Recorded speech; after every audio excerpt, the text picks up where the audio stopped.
Assalamualaikum Bu. Waalaikumsalam Aza, silakan duduk. Makasih ya Bu. Iya. Nah, baik Aza, ada apa nih datang di ruangan Ibu? Jadi gini Bu, saya datang ke ruangan Ibu tuh dengan tujuan untuk konsultasi tentang masalah yang saya alami. Oh baik, jadi Aza sebelumnya udah pernah ketemu sama Ibu ya? Ya Ibu. Ya baik, nah sebelumnya kita akan melakukan konseling gitu kan. Jadi konseling individu, jadi konseling individu itu Ibu jelaskan sedikit lagi ya. Konseling individu adalah kegiatan konseling yang seperti ini kita lakukan secara tatap muka, gitu kan? Nah untuk mengentaskan permasalahan yang kamu alami, dan juga konseling ini diikat oleh azas kerahasiaan. Nah baik, azas kerahasiaan itu adalah di mana di dalam percakapan konseling ini kita saja yang tahu dan tidak ada orang lain yang mengetahuinya gitu. Jadi apa yang kamu sampaikan di sini bersifat rahasia. Nah baik aja, kegiatan konseling ini kita akan lakukan kurang lebih 30 menit yang akan datang. Nah sebelumnya Ibu mau tahu nih, apa sih permasalahan yang sedang Aja hadapi sekarang ini? Jadi gini Bu, masalah saya tuh kesulitan tidur Ibu gitu. Jadi kalau tidur tuh bisa sampai pagi, sekitar jam 3 pagi, bahkan jam 4 pagi Bu itu baru bisa tidur. Nah kan kalau ke sekolah otomatis ngantuk kan Bu, jadi saya nggak fokus belajar gitu. Di sekolah malah saya tidur terus. Itu bagaimana ya Ibu? Nah baik, jadi Aja ini mengalami sulit tidur ya. Kira-kira sejak kapan sih Aja mengalami sulit tidur? Waktu 2 minggu sih ini Bu sih. Oke, 2 minggu. Jadi tuh secara 2 minggu itu, waktu 2 minggu itu berarti setiap hari gitu ya? Iya Ibu. Nah baik, jadi kalau misalkan gangguan sulit tidur ini, apa sih yang Aja lakukan kan nggak tidur? Apa yang Aja lakukan kalau nggak tidur gitu? Biasanya kalau nggak ngelamun main HP sih Bu. Main HP gitu. Kira-kira kalau misalkan Aza ini kan, kenapa sih kok menurut Aza, kenapa ya kok Aza tuh bisa jadi sulit tidur gitu? Apakah ada faktor misalkan yang dari orang luar ataupun dari internal diri Aza sendiri? Kalau menurut Aza itu gimana? Karena saya lagi banyak pikiran gitu Bu, banyak masalah gitu, entah dari masalah keluarga ataupun sama pacar saya. Nah saya tuh jadi kurang tidur Bu, jadi kayak nggak bisa tidur gitu Bu, kayak masalah itu keinget terus gitu Bu. Oh, jadi faktornya itu bisa ini ya, apa namanya, karena ada masalah gitu. Menurut kamu apa sih yang menyebabkan kamu tuh sulit tidur? Mungkin dalam waktu 2 minggu ini Bu, saya ada masalah keluarga Ibu. Ya, jadi itu kayak nggak tenang aja tuh Bu, pikiran, makanya saya sulit tidur Bu. Mungkin itu sih penyebabnya.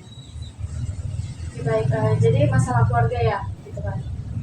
Kalau boleh Ibu tahu, bukan sejak kapan ada permasalahan ini gitu? Masalah keluarga ataupun masalah dari luar gitu? Sebenarnya kalau masalah tiap hari ada aja ya Bu, namanya manusia. Nah terus dalam 2 minggu ini tuh, dalam 2 minggu kemarin itu masalah tuh besar banget gitu Bu. Jadi kayak orang tua saya tuh berantem gitu Bu. Nah saya kan jadi sebagai anak gitu kan Bu, merasa nggak ada kenyamanan gitu. Nah bahkan saya selalu mikir gitu kan, kenapa sih mereka tuh berantem gitu, kenapa nggak mikirin perasaan aku gitu Bu. Oke, jadi karena adanya pikiran, jadi menyebabkan Aja tuh sulit tidur gitu ya. Ibu. Sebelumnya Aja pernah nggak kayak misalkan cerita dengan temen kamu atau cerita dengan orang tua gitu? Kalau cerita orang tua, mereka juga emang menurut saya nggak peduli ya Bu. Kalau di rumah tuh ya kalau nggak kerja pulang kadang itu malam ribut gitu. Nah itu kan gimana Bu, saya di rumah juga nggak nyaman. Nah terus kalau di sekolah juga teman-teman saya itu ya, saya memang nggak percaya gitu sih Bu, nggak terlalu percaya sama orang. Nah, makanya saya ini konsultasi sama Ibu karena saya percaya sama Ibu bisa membantu masalah saya. Ya baik, jadi Aja ini berarti sulit tidurnya itu karena ada faktor dari luar ya, kayak tadi ada masalah keluarga, masalah mungkin dengan pacarnya gitu kan. Sejauh ini Kalau untuk kedekatan Aza dengan orang tua itu sedekat apa sih kalau ibu tahu gitu? Nggak deket sih Bu. Oh berarti kamu sulit ya untuk bisa cerita ataupun berbagi cerita dengan orang tua kamu. Oh gitu ya. Ibu cukup apa ya merasakan gitu kan kalau misalkan solusi aja gini memang masih agak ragu ataupun bercerita dengan orang tuanya gitu. Tapi dengan ini kamu kan sudah menceritakan permasalahan kamu gitu kan. Berarti kamu tuh sudah berani untuk bisa menceritakan masalah kamu dan kamu ingin mencari solusi atas permasalahan yang kamu hadapi. Jadi kalau yang tadi kamu bilang kan kamu kurang dekat nih sama orang tua.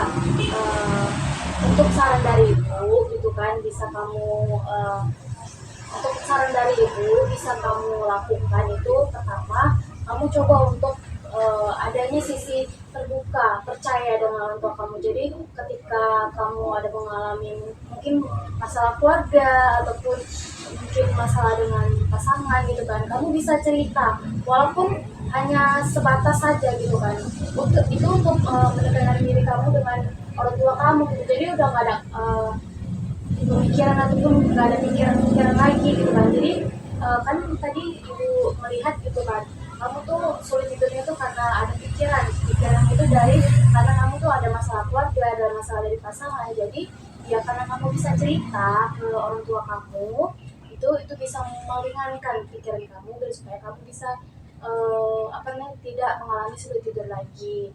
Nah selanjutnya itu bisa kamu itu melakukan relaksasi di mana relaksasi itu kamu bisa mencontohkan tuh seperti ini. Kamu bisa ikut dulu Bisa Bu. oke. Tarik nafas tahan selama 6 detik setelah itu buang nafasnya. Itu kamu lakukan selama 3 kali. Itu namanya teknik relaksasi gimana kalau misalkan kamu lagi banyak pikiran itu bisa kamu lakukan gitu kan. Mengurangi kecemasan ataupun ya kamu banyak pikiran kamu sulit tidur itu bisa juga jadi prakteknya. Jadi setelah kamu ada teknik pernapasan terus kamu menjaga pola interaksi kamu kedekatan sama orang tua insya Allah itu bisa membuat kamu lebih ringan lagi. Jadi kamu tuh bisa mengurangi lah kesulitan tidur gitu. Karena ibu lihat tadi kamu sulit tidurnya karena ada faktor ada masalah dari keluarga masalah yang dari luar. Nah selanjutnya Aza ibu mau dengar nih gitu kan apa sih yang akan kamu lakukan setelah melakukan konseling ini? Mungkin saya akan melakukan saran dari ibu tadi ya seperti harus membuka diri untuk lebih percaya sama orang atau memberi kesempatan sama orang gitu ya. Nah, lebih kalau misalnya ada masalah tuh cerita gitu nggak dipendam sendiri jadi nggak buat beban pikiran saya. Dan terakhir tadi lebih melakukan itu melakukan teknik relaksasi tadi ya Bu. Seperti tarik nafas selama 6 detik gitu ya Bu selama 3 hari. Jadi itu saja sih Bu yang bisa saya akan lakukan gitu Bu. Baik, terima kasih. Semoga komitmen yang kamu sampaikan tadi bisa kamu jalankan. Apa sih perasaan Aza setelah melakukan konseling ini? Lebih tenang sih Bu, lebih kayak plong aja gitu Bu. Baik, sudah lebih tenang ya kan. Nah jadi harapannya tuh kamu tuh bisa udah mengurangi lah gitu kan dampak yang tadi kayak adanya kesulitan tidur. Jadi semoga kamu tuh kedepannya tuh bisa tidur dengan nyaman gitu kan, tidur sesuai dengan porsinya 8 jam sehari gitu kan. Tidak ada lagi namanya kesulitan tidur gitu ya kan, tidak terasa ya gitu kan konseling kita sudah berakhir gitu kan. Nah baik, ibu ucapkan sama Aza terima kasih gitu kan. Nah untuk kedepannya semoga Aza bisa melaksanakan komitmennya gitu. Ibu rasa sudah cukup ya waktu kita untuk melakukan konseling ini. Ibu ucapkan terima kasih kepada Aza dan telah bersedia di sini gitu kan menyampaikan permasalahannya. Dan sekarang jadi ibu akhiri dengan mengucapkan terima kasih dan sampai ketemu lagi di sini berikutnya. Baik Ibu, terima kasih ya Ibu. Baik Ya Ibu. terima kasih Aza.